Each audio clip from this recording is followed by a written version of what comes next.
ভারতে ধর্ষণের দায়ে সিলেট জেলা আওয়ামী লীগের শীর্ষ 4 নেতাকে গ্রেফতার করেছে মেঘালয় রাজ্যের শিলং পুলিশ। রোববার ভারতের পশ্চিমবঙ্গের রাজধানী কলকাতার নিউ টাউন এলাকার একটি ফ্ল্যাট থেকে তাদেরকে গ্রেফতার করা হয়। এরপর রাতেই তাদেরকে মেঘালয়ের রাজধানী শিলংয়ে আনা হয়েছে।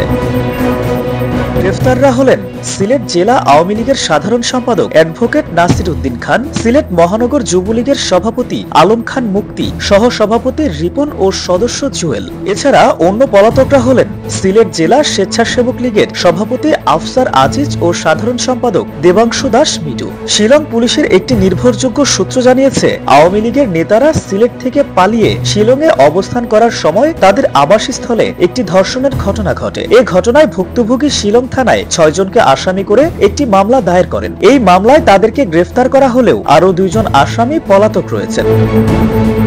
সূত্রে আরো জানা গেছে, কলকাতার এই ফ্ল্যাট থেকে নাসির, মুক্তি, রিপন ও জুয়েল ছাড়াও সুনামগঞ্জের এক ইউপি ইউনিয়ন পরিষদ চেয়ারম্যানকেও গ্রেফতার করেছিল শিলং পুলিশ। পরে সেখানে অবস্থানরত আওয়ামী লীগের প্রেসিডিয়াম সদস্য জাহাঙ্গীর কবির নানক ও কেন্দ্রীয় সাংগঠনিক সম্পাদক শফিউল আলম চৌধুরী নাদেল তাদেরকে ছাড়াতে তদবির শুরু করেন। এরপর মামলার এজাহারে নাম না থাকায় ওই ইউপি চেয়ারম্যানকে ছেড়ে দেওয়া হয়।